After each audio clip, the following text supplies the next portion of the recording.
자, 한번 따라 하시죠. 교회의 사명.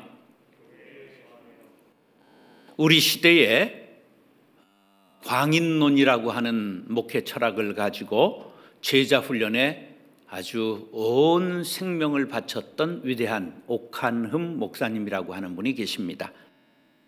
그의 목회 철학을 광인론이라, 미친 사람의 론이라 그렇게 말하지요.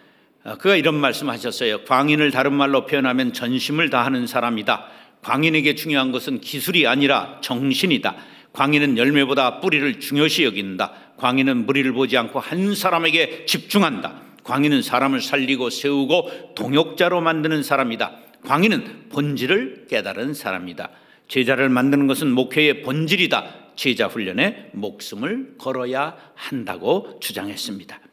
사도 바울은 교회에 목숨을 걸고 복음을 전하는 일을 사명으로 삼은 사람이었습니다.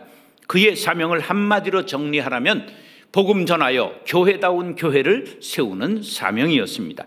오늘 본문 말씀은 성령의 인도하심을 받아 예루살렘으로 향해 가는 길에 사도 바울이 에베소 교회 장로들을 45km 떨어져 있는 밀레도라는 항구로 초청해서 거기서 마지막 유언과 같은 설교를 하고 있는 내용입니다. 이 말씀 속에 교회의 사명이 무엇인가를 찾아볼 수 있습니다. 교회의 본질, 교회의 사명이라고도 하는 5가지가 있습니다. 한번 따라하시죠. 예배, 교육, 전도, 봉사, 친교.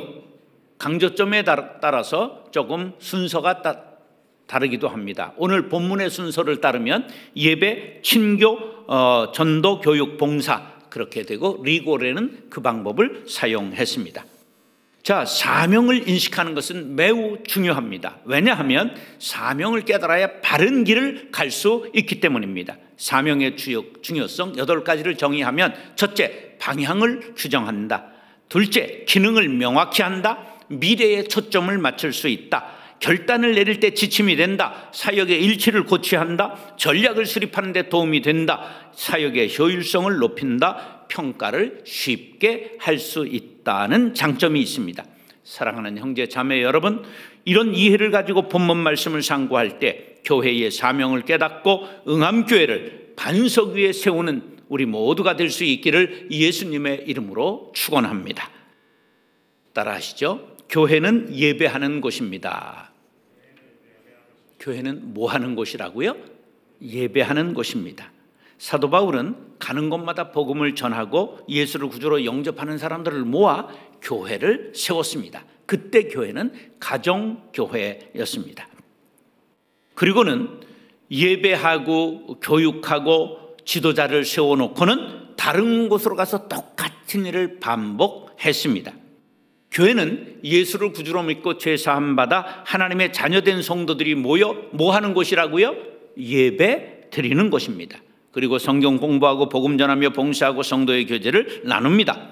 그 중에 소아시아의 7교회를 세웠는데 그 중에 첫 번째 교회가 에베소 교회입니다. 한번 따라하세요. 에베소, 서모나, 버가, 두아디라, 사데, 빌라델비아, 라오디게아.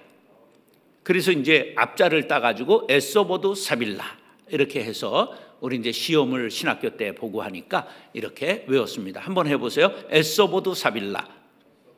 에소바도 사글이 그냥 다 빌라다. 그르친다. 이제 그런 뜻으로 이렇게 연상법을 사용한 것이죠. 자, 오늘 본문 17절 에베소 교회가 등장합니다. 다 같이 시작. 바울이 밀레도에서 사람을 에베소로 보내어 교회 장로들을 정하니. 사도 바울은 자기가 손해보고 불편해도 온전히 성령의 지시하심을 받은 사람입니다. 성령에 사로잡힌 사람이었습니다. 예루살렘으로 가면 고난을 당할 줄 알면서도 성령에 매임받아 예루살렘으로 올라갑니다. 조금도 지체할 수 없는 마음에 조급한 마음이 있는데 밀레도라는 항구에 가서 배가 이틀 동안 정박하게 되어 있습니다. 물을 보충하고 식량을 보충하는 거죠. 자, 그 틈을 이용해서 에베소에 있는 장로들을 부른 것입니다. 에베소와 밀레도는 45km 떨어져 있습니다. 옛날 40km는 하루길입니다. 지금은 까짓 거 1시간도 안 걸릴 수 있죠.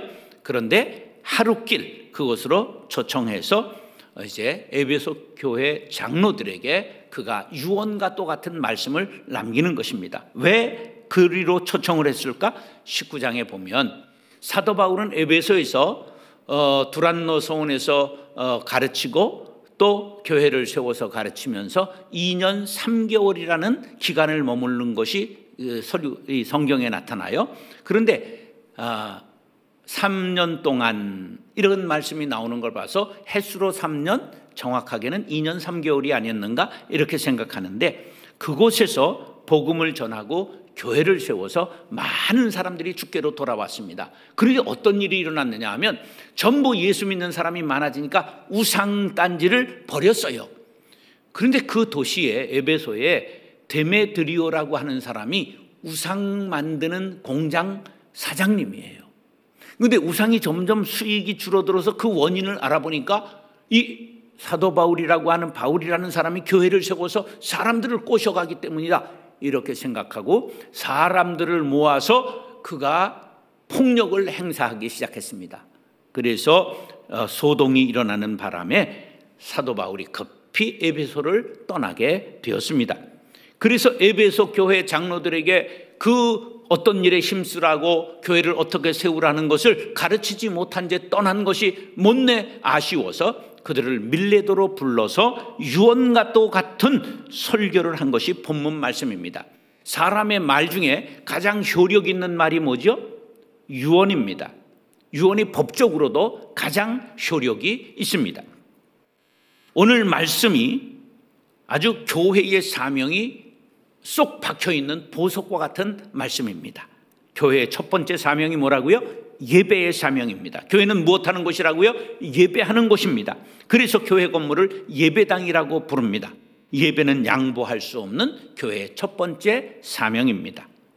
코로나19로 인해 예배를 비대면으로 드리게 되면서 많은 논란이 있었던 것은 바로 교회의 제일 중요한 사명이 예배라는 것을 우리 모두가 알고 있었기 때문입니다. 그래서 의문이 생겼습니다. 자, 오늘 그 이해를 돕기 위하여 성경의 내용으로 설명을 하겠습니다. 예배는 장소가 중요하지만 장소가 전부가 아닙니다. 요한복음 4장 24절에 보면 하나님은 영이시니 예배하는 자가 영과 진리로 예배할지니라. 이것은 예배에 관한 성경에서 가장 중요한 말씀 중에 하나입니다. 이 말씀이 배경이 어떻게 된 것이냐 하면 예수님께서 유대인들은 삼가고 지나가지 않는 땅 사마리아를 금기를 깨고 지나가시다가 사마리아 수가성 우물가에 앉아서 지금 두레박이 없고 물은 깊기 때문에 기다리고 있다가 어느 여인이 대낮에 물을 길러 왔습니다. 그래서 그 여인에게 내게 물을 좀 달라 그랬더니 이 여자가 이렇게 쏘아붙입니다. 당신이 유대인인데 어찌하여 사마리아 여자에게 물을 달라 합니까? 당신들이 우리하고 상종하지 않지 않습니까? 이렇게 쏘아붙였어요. 그때 예수님께서 내가 누구인지 알았더라면 물을 줬을 텐데 그렇게 말합니다. 그러니까 아이고 두레박도 없는 주제에 무슨 큰 소리입니까? 그러자 내가 주는 물은 속에서 솟아나 영생하는 샘물이니라. 그러니까 이 여자가 아이고 그런 물 있으면 한번 물 줘보세요. 내가 그럼 물을 길러 다니지 않아도 좋겠네. 그러자 예수님께서 가서 네 남편을 불러와라. 그러자 그 여인이 나는 남편 없습니다. 예수님께서 옳다. 네 말이 옳지만 너에게는 남편이 5이나 있었다. 지금 있는 자도 네 남편이 아니니 네 말이 맞구나. 그러자 그 여인이 깜짝 놀라면서 주여 당신은 선지자이십니다. 그리고 수그러졌어요. 그런데 한 가지 물을 게 있습니다. 무엇이냐? 우리 조상들은 사마리아 산에서 예배하는데 왜 당신들 유대인들은 예루살렘에서 예배하라고 하는 것입니까? 어느 것이 옳습니까? 그러자 예수님께서 사마리아도 아니고 예루살렘도 아니라 하나님께 예배하는 자는 영과 진리로 예배해야 된다. 그렇게 말씀했어요. 이 여자는 장소에 관해서 묻고 있는데 예수님은 장소가 중요한 것이 아니라 예배드린 마음가짐이 중요하니라. 그렇게 말씀하신 내용입니다. 자, 지금 상황에 대입해 보겠습니다. 교회 예배당에 와서 예배하든지 가정에서 온라인으로 예배하든지 장소가 중요한 것이 아니라 뭐가 중요하다고요? 영과 진리로 예배하는 자세가 중요하다. 그러한 말씀입니다. 사랑하는 성도 여러분, 장소는 양보해도 좋습니다. 방법은 달라도 좋습니다. 그러나 신령과 진정으로 예배하는 것은 더욱 강조되고 지켜야 할 교회의 첫 번째 사명이라는 사실을 마음에 새기고 예배에 성공하는 성도님들 될 수 있기를 예수님의 이름으로 축원합니다. 따라하시죠. 교회는 성도의 교제가 있어야 합니다. 인간은 사회적 동물이지요. 사회적 동물이라는 말은 관계 속에서 살아간다, 그런 뜻입니다. 인간, 사람, 인자의 한자는 사람이 서로 의지하고 있는 형상입니다. 간자는 사이간자입니다. 따라서 인간은 사람과 사람이 서로 만나서 살게 되어 있다는 뜻이지요.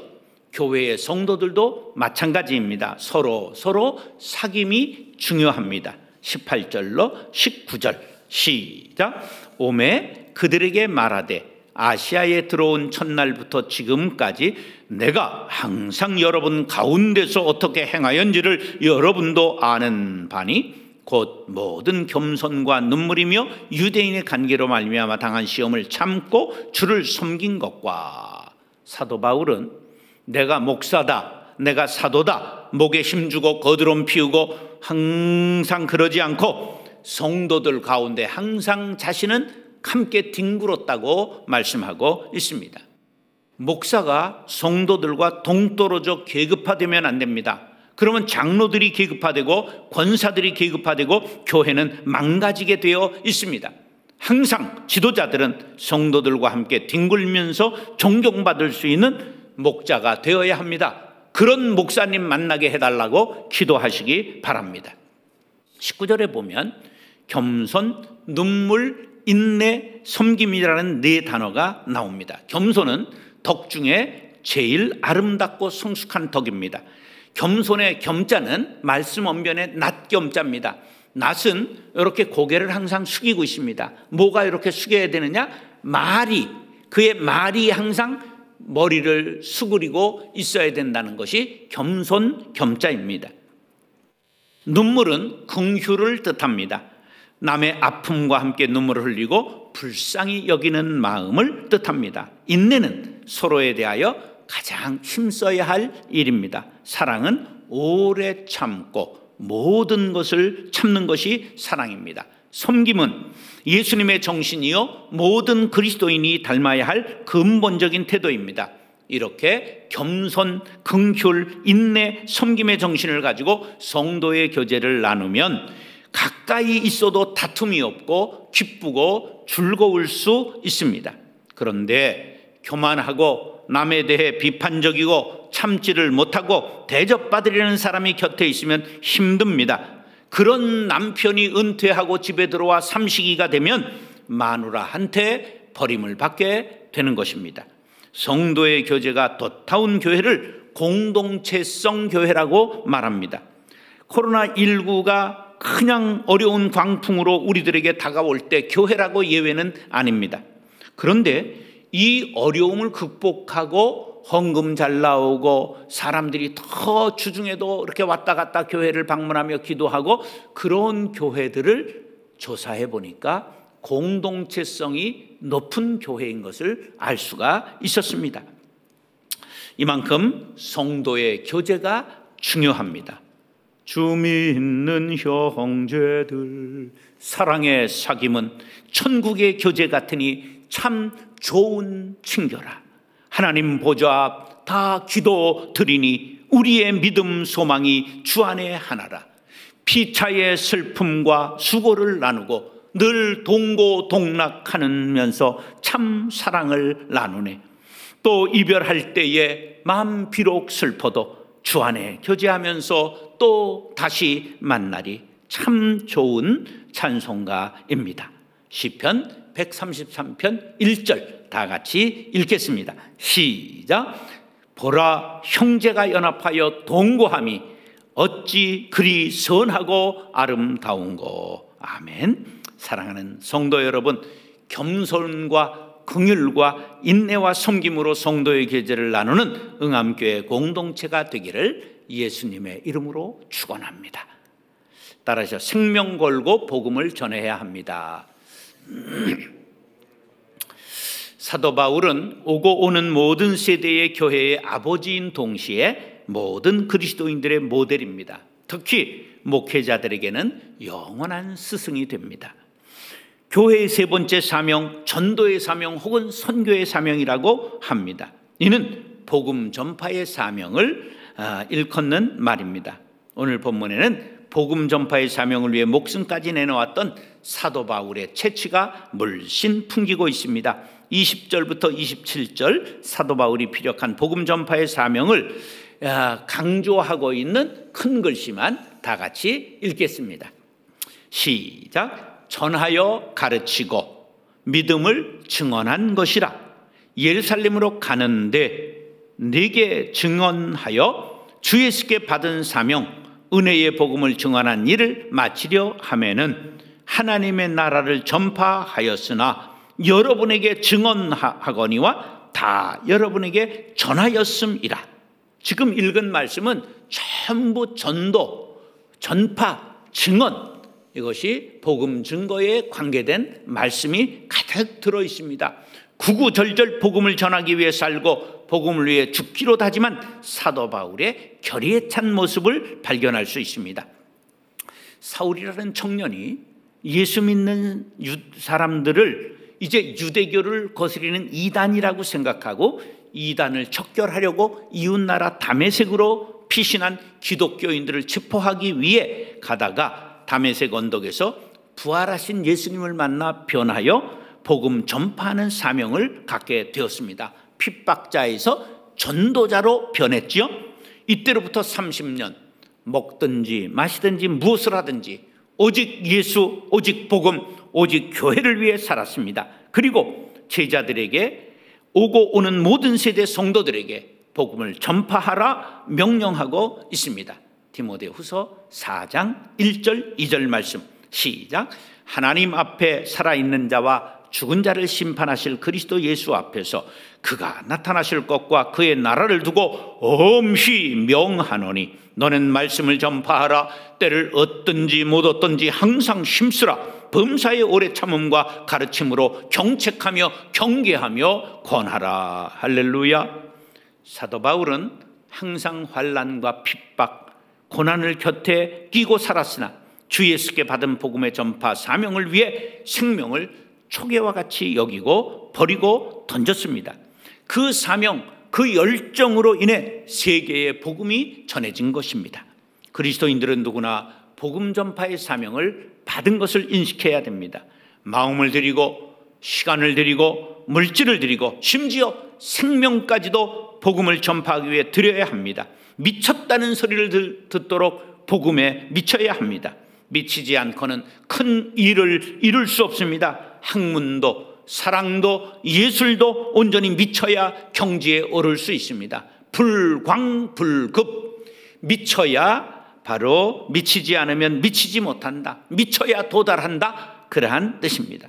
우리는 그리스도에 미치고 말씀에 미치고 교회에 미치고 복음 전파에 미쳐야 합니다. 사도행전 4장 12절 말씀입니다. 시작. 다른 이로서는 구원을 받을 수 없나니 천하 사람 중에 구원을 받을 만한 다른 이름을 우리에게 주신 일이 없음이라 하였더라. 사랑하는 형제 자매 여러분, 예수만이 생명, 예수만이 길, 예수만이 천국의 열쇠임을 믿고 그 믿음을 전파하는 복음의 증인들이 되시기를 예수님의 이름으로 축원합니다. 따라하시죠. 성경 말씀을 교육해야 합니다. 대한민국은 세계에서 교육열이 가장 높은 나라지요. 거기에다가 IQ가 세계에서 가장 높은 나라입니다. 그래서 전쟁으로 폐허가 되고 세계에서 가장 가난했던 나라가 50년 만에 세계에서 10번째 무역국가가 되었고 남을 돕는 나라가 되었습니다. 자녀를 교육하는 열정은 어느 나라도 따라올 수 없습니다. 조기 유학을 보내기도 하고 파락군으로 이사도 가고 영어 유치원, 발레, 태권도, 웅변학원, 보습학원, 영어, 수학, 국어, 과학교실 수도 없는 학원이 생기고 두세 가지씩 아이들에게 전부 학원 교육을 시키는 엄청난 교육 열기를 볼 수가 있습니다. 그런데 정작 성경 말씀을 교육하기 위해 과외시킨다는 가정을 본 적이 없습니다. 시편 119편 105절 시작. 주의 말씀은 내 발의 등이요 내 길의 빛이니이다. 성경 말씀을 어려서부터 암송하고 배우고 익히면 말씀이 밝은 등불이 되어 자녀들의 길을 인도해 주리라 믿으시기 바랍니다. 말씀을 배우고 암송하면 벽에 든든히 박힌 목과 같이 일평생 흔들리지 않고 굳건한 삶을 살게 될 것입니다. 그러기 위해서는 부모들이 먼저 성경을 읽고 배우는 본을 보여야 합니다. 28절로 32절 말씀 시작. 여러분은 자기를 위하여 또는 온 양떼를 위하여 삼가라. 성경이 그들 가운데 여러분을 감독자로 삼고 하나님이 자기 피로 사신 교회를 보살피게 하셨느니라. 내가 떠난 후에 사나운 이리가 여러분에게 들어와서 그 양떼를 아끼지 아니하며 또한 여러분 중에서도 제자들을 끌어 자기를 따르게 하려고 어그러진 말을 하는 사람들이 일어날 줄을 내가 아노라. 그러므로 여러분이 일깨어 내가 3년이나 밤낮 쉬지 않고 눈물로 각 사람을 훈계하던 것을 기억하라. 지금 내가 여러분을 주와 및 그 은혜의 말씀에 부탁하노니 그 말씀이 여러분을 능히 든든히 세우사 거룩하게 하심을 입은 모든 자 가운데 기업이 있게 하시리라. 아멘. 세상에는 점점 과학을 숭상하고 물질을 탐하며 쾌락을 좇는 풍조가 광풍처럼 휘몰아치고 있습니다. 이런 풍조에 대하여 30절에 어그러진 말을 하는 사람들이 일어난다고 말씀하고 있습니다. 이단 사설이 많이 나오게 될 것이라는 말입니다. 신천지, 하나님의 교회, 극좌, 극으로 치우친 목사들, 수없이 이그러진 말을 하는 무리들이 출현하고 있습니다. 이때 사도 바울처럼 밤낮 쉬지 않고 말씀으로 훈육하고 은혜의 말씀을 교육해야 반석 위에 교회가 서고 자녀들이 설 수 있는 것입니다. 여러분, 자녀들의 앞날이 걱정되시지요? 그러면 자녀들을 보험에 가입시키시기 바랍니다. 그 보험은 말씀 보험입니다. 말씀 교육만이 여러분들과 자녀들에게 가장 든든한 노후 보장이요 영생 보장이 된다는 사실을 믿으시기 바랍니다. 세상에 믿던 모든 것 끊어지고 무너져도 말씀 위에 서면 결코 넘어지지 않습니다. 이때 에베소 교회 장로들이 이 교훈을 잘 받아들인 결과 에베소 그 소아시아의 7교회들이 전부 이단의 광풍에 휘몰아칠 때에 에베소 교회는 니골라당을 물리쳐서 칭찬을 받은 교회입니다.